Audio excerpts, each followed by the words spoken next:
Bien, pues este es mi tema, un breve acercamiento a la intabulación.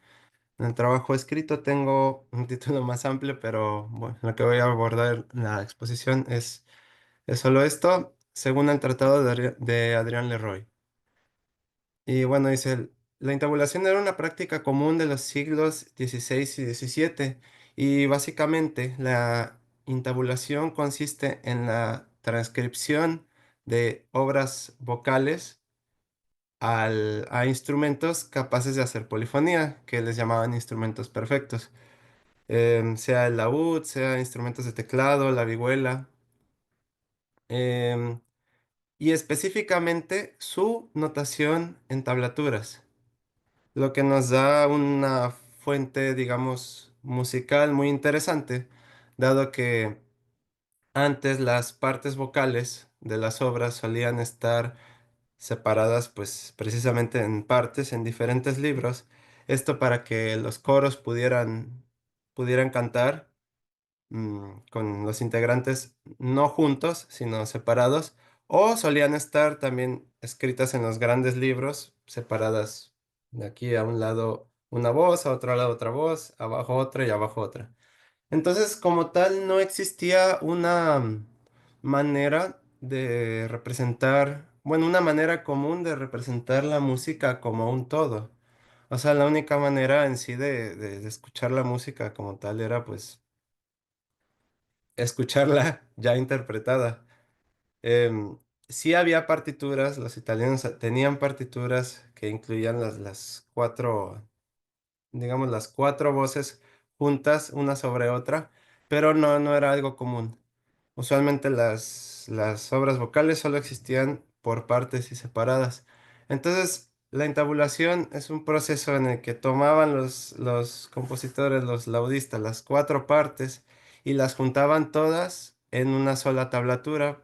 La tablatura tiene contenido musical casi completo porque pues es muy difícil lograr que sea completo en un laúd, pero pues lo más cercano a lo que podría ser una escritura completa de la obra en la tablatura, ¿no? La tablatura es un sistema gráfico que pues nos permite tocar los instrumentos punteados o los instrumentos de teclado. Bueno, no sé cómo funciona tanto en el instrumento de teclado, pero por ejemplo en el instrumento punteado te dice exactamente qué traste tocar y cuánto dura cada nota, ¿no? Y qué cuerda tocar. Entonces es un método muy práctico porque, vaya, ni siquiera tienes que saber música como tal para poder leer una tablatura. Y esto tuvo muchas ventajas. La primera de ellas, que pues es una forma de hacer que la música sí esté escrita como un todo, en una sola línea, vaya, que se puedan ver todas las voces. Tiene otras desventajas. Por ejemplo, que las voces pueden no ser tan claras porque pues la tablatura responde a una notación meramente gráfica de la posición del instrumento. Entonces, sí, a veces es difícil discernir las voces unas de otras cuando se lee una tablatura, pero en sí el contenido musical está ahí.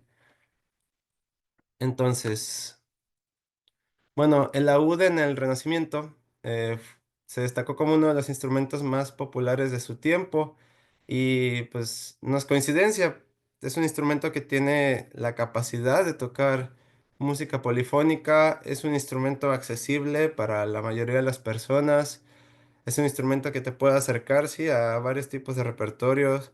am, es un instrumento que fue muy popular, sí, entre intelectuales, entre escritores, entre filósofos, entre médicos. O sea, mucha gente tenía el hábito de por hobby tocar el laúd. Entonces había una gran cantidad de laudistas, tanto amateurs como profesionales, ¿no? Entonces, pues como era un instrumento tan diseminado entre la sociedad y tenía un papel tan importante sí, la sociedad musical del Renacimiento, pues esto mismo ayudó a que al momento de los autores intabular obras vocales, este tipo de repertorio se expandiera, bueno, sí, se difundiera entre la población en general.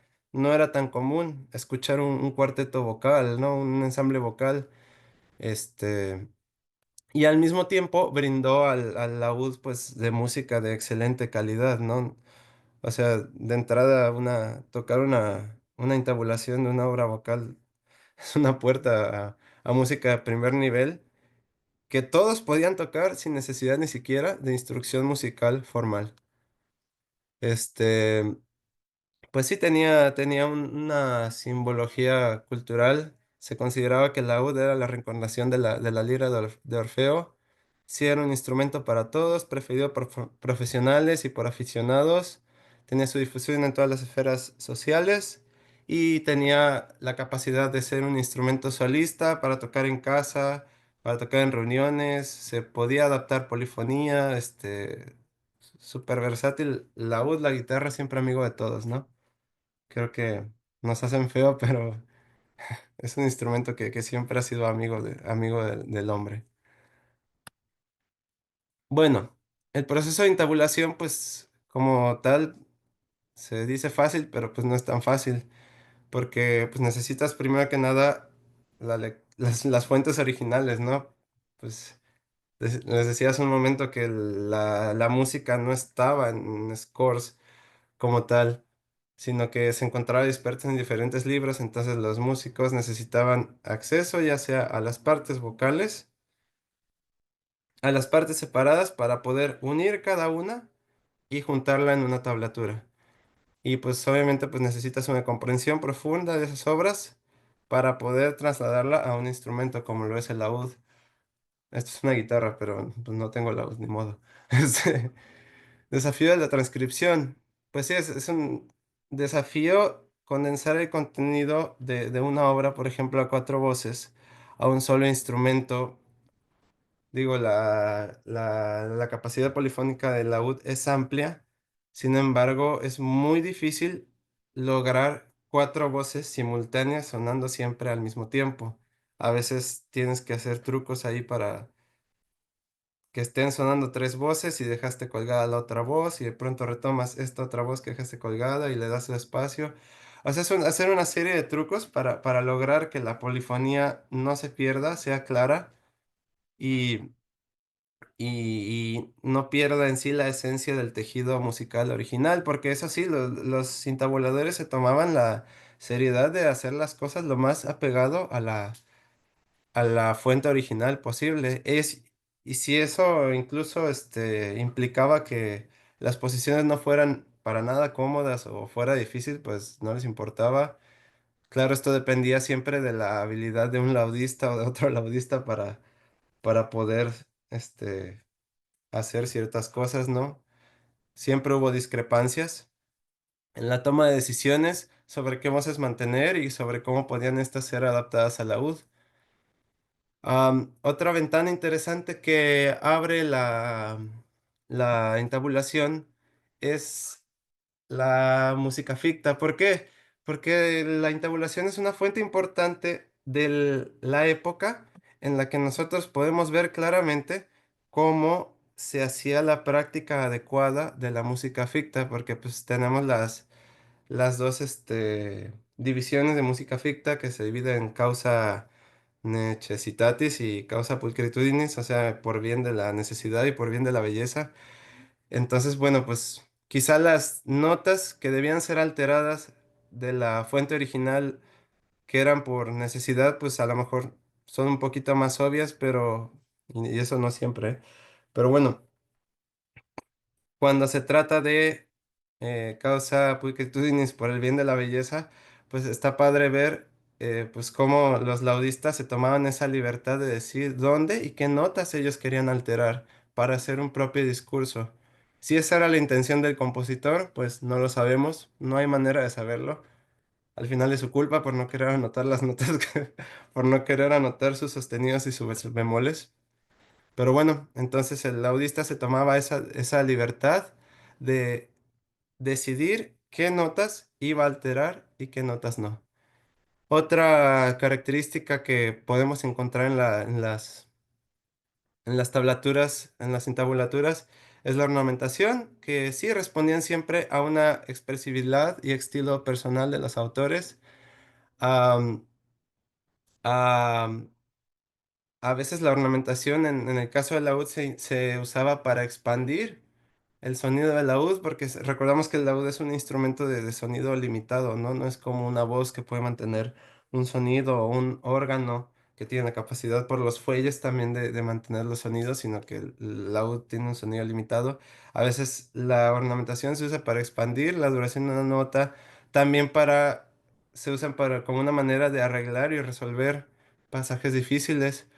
Em, y bueno, la misma ornamentación a veces llevaba al desarrollo de una misma intabulatura por otro compositor. A veces otro compositor, otro laudista, leía ya una intabulación y le hacía sus propios adornos a la intabulación que ya existía. Entonces se iba como haciendo ahí un teléfono descompuesto, por decirlo feo, pero vaya, era como una manera de jugar sobre la música que ya estaba hecha y de seguir desarrollando el estilo interpretativo en el laúd, ¿no? Em, Específicamente el tratado que voy a abordar ahorita de Adrián Leroy no aborda extensamente la ornamentación, sino que la abarca de manera limitada, y hace referencia a la posibilidad de añadir disminuciones al gusto del ejecutante, pero no tiene así como bueno, hasta donde vi no tiene una manera, una tabla específica donde te indique la ornamentación. Bueno, tengo aquí un poco de la fuente del tratado y alguna traducción de ella. Este, Esta es la fuente y les voy a leer un poquito la traducción. De por sí ya está traducido aquí del francés. Esta es una traducción al inglés, es un inglés antiguo, ahí medio raro, pero bueno. Ay, es que no leo porque me estorba esto de compartir pantalla. Aquí dice, al adaptar canciones o piezas al laúd procedemos por semibreves, lo cual se debe a la naturaleza y disposición de este instrumento, como también ocurre con los virginales, pero diferente a los órganos. En los órganos el tiempo puede tener una duración tan larga como 8 semibreves o incluso más gracias al sonido sostenido que mantiene en los fuelles. Pero en otros instrumentos, ya me pasé, perdón. Ay, ¿dónde estoy? Aquí. Mm, perdón, me había saltado una diapositiva. En, en las primeras páginas, en la introducción, Adrián Leroy habla sobre un poco cómo funciona la tablatura. Y está muy interesante porque dice, las 6 primeras líneas, ay,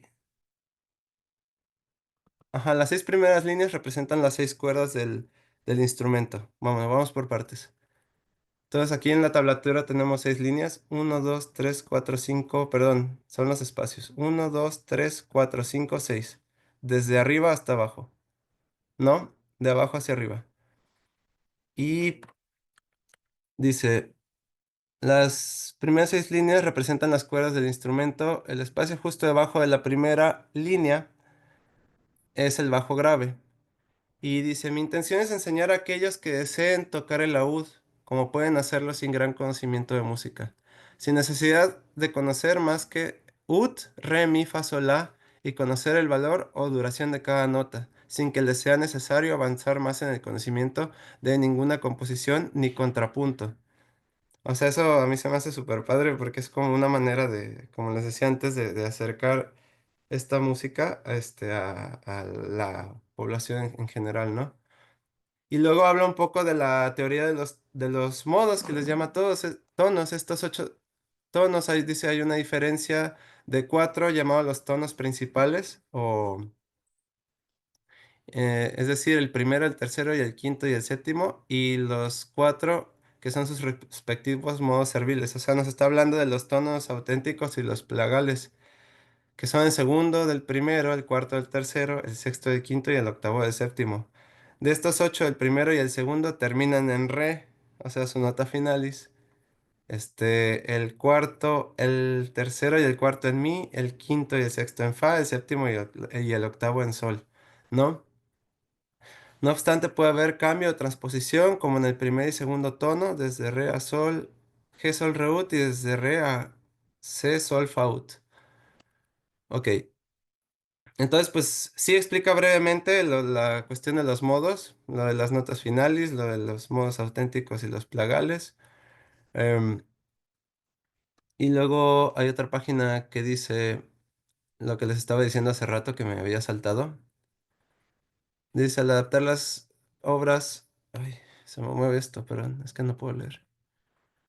Al adaptar las obras a la UD procedemos por semibreves, lo cual se debe a la naturaleza y disposición de este instrumento.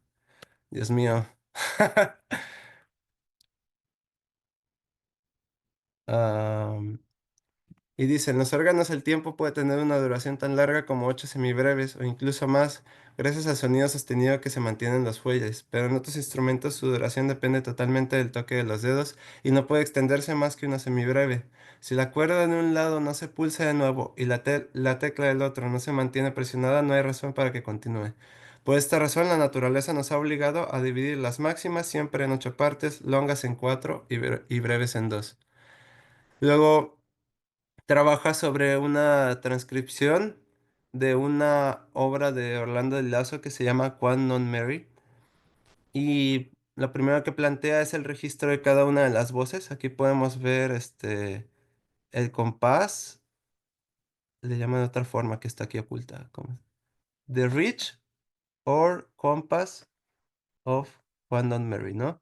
Entonces aborda el registro del bajo, del tenor, del contratenor y de la soprano y hace su traducción, su traducción a tablatura en el laúd.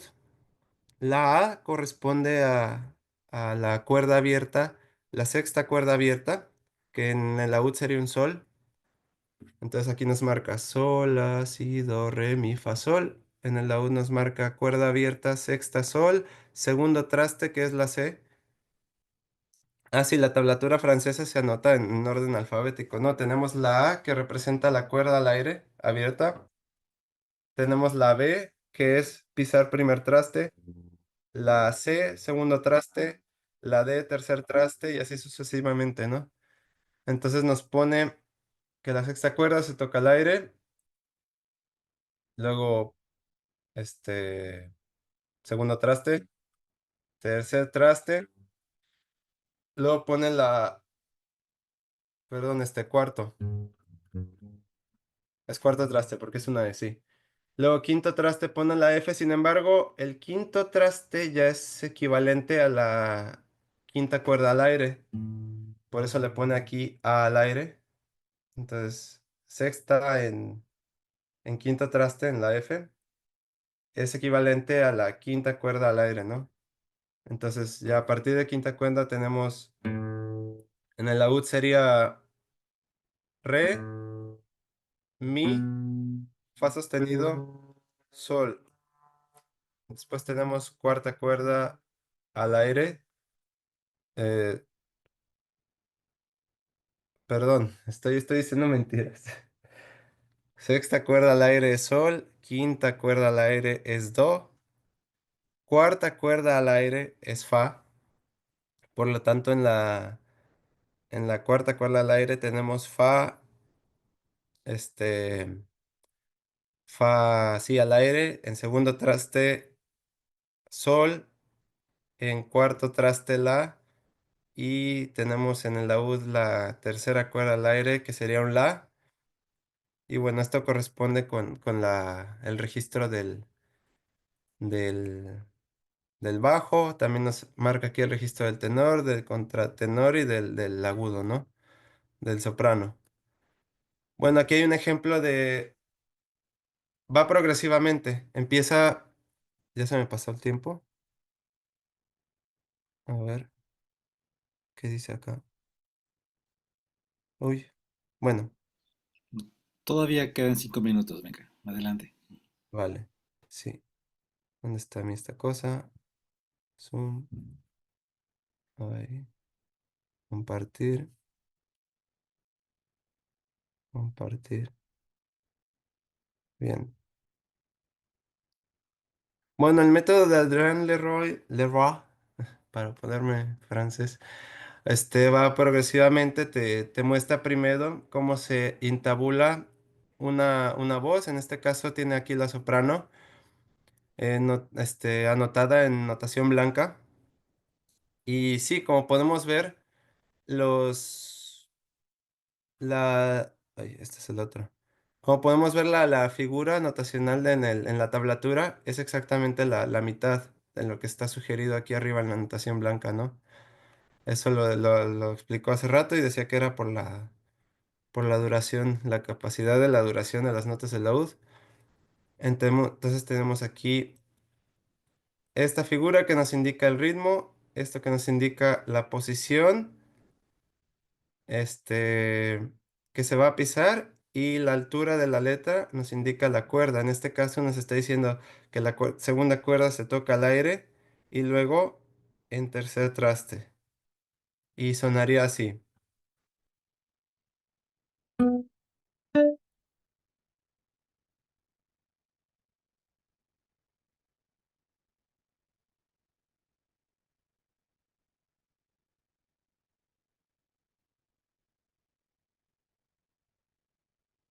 Perdón, otra vez. ¿Sí suena? O le pongo el sonido de músicos. Bueno, ¿Puedes tocar de vuelta, por favor? sí, No, tienes que activar el sonido de músicos. Sí. sí, si no, no se va a escuchar nada. A A ver, tal ver, vez lo pueda yo hacer de este momento. A ver. Ya compartir. lo activé desde acá, desde mi sistema. A ver, inténtalo de vuelta. A ver, así.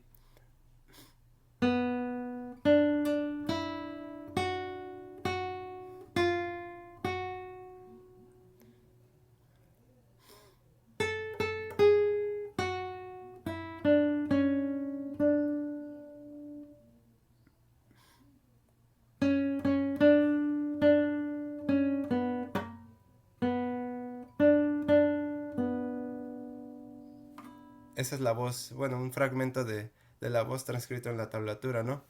Después da otras indicaciones sobre qué consideraciones tomar al momento de... Pero no sé por qué se trabó. Aquí está. Ajá, da otras indicaciones de qué consideraciones tomar y empieza, por ejemplo, ya con la notación a dos voces. Tenemos aquí las dos partes escritas y aquí la intabulación en el laúd. Entonces aquí ya está sugiriendo pues que se toquen dos cuerdas simultáneamente. La segunda cuerda al aire, la tercera cuerda en quinto traste. Esto nos da un sonido, un unísono que después se divide en tercera. Pero,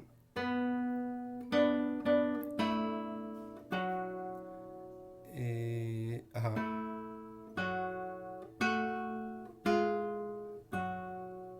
otra vez.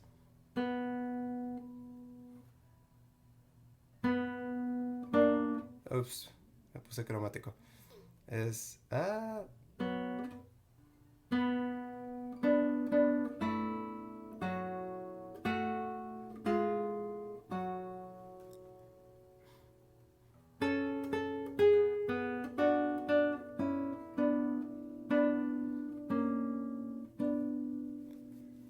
Entonces, ojalá me haya explicado. Creo que no tengo más tiempo, pero así funciona más o menos la intabulación. Está muy bien. Muchas gracias, Benjamín. No sé si puedas quitar tu presentación en pantalla. Bueno, como les habíamos comentado en el seminario, no siempre es fácil encontrar evidencias de la práctica musical de esta época, ¿no? En la actualidad, si nosotros quisiéramos saber cómo suena, por ejemplo, algún músico de blues que ya haya fallecido, algún rockero, pues tenemos sus grabaciones, grabaciones que podemos tocar y reproducir y tenemos toda esa información. Pero en las partituras antiguas, como se asumían muchas situaciones, pues hay grandes vacíos de información, por ejemplo, la ornamentación, por ejemplo, la implementación de música ficta. ¿Qué más? Como tú bien lo habías señalado, el asunto de que no existían las partituras en sí, los scores como conocemos ahora, sino generalmente había partes por separado. Pues el estudio de la tablatura es aquí donde toma relevancia, porque llena estos huecos que existían para recrear esas prácticas musicales. De nuevo, una tablatura es lo más cercano que tenemos a un score. Y entonces ya sea que seas un especialista de laúd, de vihuela o guitarra barroca o no, que seas especialista en otra área, canto, en alientos, siempre es buena idea tener la habilidad de al menos descifrar, si no leer a primera vista, sí descifrar estas tablaturas porque te van a sacar de dudas cuando estés editando y te des cuenta de que algunas situaciones tonalmente no tienen mucho sentido. Entonces te pasas las tablaturas, si tienes la fortuna de que la pieza que estás estudiando está en tablatura, y te va a facilitar la vida enormemente, ¿no? Este es el caso fundamentalmente, por ejemplo, con obras muy importantes. Estoy pensando en las ensaladas de Mateo Flecha, un proyecto que yo llevé hace 2 años. Mateo Flecha, ustedes saben, es uno de los polifonistas españoles más importantes. Su género, el género de la ensalada, ¿no? Es un género muy interesante porque es incluso cómico, etcétera, etcétera. Pero resulta que las fuentes están incompletas, o sea, aparecen partes, el tenor, por aquí el soprano y el bajo en otro archivo, por mucho que se pudieran juntar, siempre faltaba una voz. Y por supuesto no había nada sobre fictas, nada sobre ornamentación. Y luego, no sé si ustedes tuvieron a bien fijarse en los documentos que han puesto a la fecha, muchas veces ni siquiera están alineados, ¿no? Y la letra con los silencios. Luego los silencios, que son esas marcas tan pequeñitas de rayitas, a veces se podrían confundir con mancha del pergamino, del papel, pero te vas a las tablaturas y te lo resuelve, ¿no? Pero bueno, eso es algo que sí me gustaría que nos quedara en la memoria. Y bueno, voy a dejar de hablar ahorita para ceder, si a ustedes tienen alguna pregunta. A Benjamín, adelante. Hola, yo tengo una pregunta. Adelante. Este, mencionas en una parte que había músicos profesionales, laudistas profesionales, pues me quedó ahí como que me quedé resonando, órale, profesionales, ¿en qué sentido o cómo es que eran profesionales? ¿Estudiaban con algún maestro en alguna universidad? No creo, ¿verdad? Pero ¿cómo? Me gustaría que ampliaras un poquito sobre esa profesionalidad. Sí, bueno, de hecho es buena pregunta porque el concepto de profesional y amateur es muy distinto lo que era antes a lo que es hoy en día, ¿no? Este, antes un músico profesional básicamente es aquel que se dedicaba a eso para ganarse la vida, ¿no? Eso no quiere decir que los amateurs fueran malos músicos. Más bien, había músicos amateurs que eran geniales, excelentes y tenían un nivel muy alto. ¿Por qué? Porque dedicaban mucho de su tiempo a eso, sin embargo no era su actividad, digamos, económica principal. Y esa es la diferencia que podríamos hacer entre amateur y profesional en esos años. Sí, curiosamente, si me permiten abonar a esto, me parece que hace como en los 90, 2000, hubo un boom de investigación sobre la función social de los instrumentos. Yo recuerdo ahorita, porque tengo fresco esto, la vihuela, el estudio de la vihuela. Muchas veces decía, la música de vihuela, como es tan elevada, como es música de muy alto nivel, en sentido polifónico, por así decirlo, se pensaba que era música para cortes, para élites, ¿no? Música reservada, reservata para algunas esferas. Curiosamente, al hacer un estudio social de dónde se tocaba la vihuela, aparecieron estos artistas profesionales, o más bien nos dimos cuenta que había la práctica de la vihuela en amateurs, como dice Benjamín, que no necesariamente significa que son principiantes, ¿no? Gente de las clases medias, la clase alta, por supuesto, clérigos, que se dedicaban también al estudio de la música, el caso más notorio es de Juan Bermudo, precisamente, etcétera, etcétera. O sea, era una práctica musical que estaba muy arraigada en la sociedad, ¿no? Y bueno, también había músicos profesionales y como bien lo dijo Benjamín, bien puntualizó, su actividad económica principal era tocar el instrumento, ¿no? Y encontrar en escenas y hacer publicaciones y estar tocando, ¿no? Entonces, es una muy buena pregunta. Eh, bien, ¿alguna otra pregunta que existan por ahí? ¿No? Bueno, si no hay más preguntas, entonces hasta aquí cerramos esta presentación Yo tenía y una en pregunta. momentos más hacemos la siguiente. Así que sin más preámbulo, un aplauso también a Benjamín y en su momento también a Alfredo, que creo que no le aplaudimos, pero le aplaudimos de corazón. Muchas gracias. Ahorita continuamos.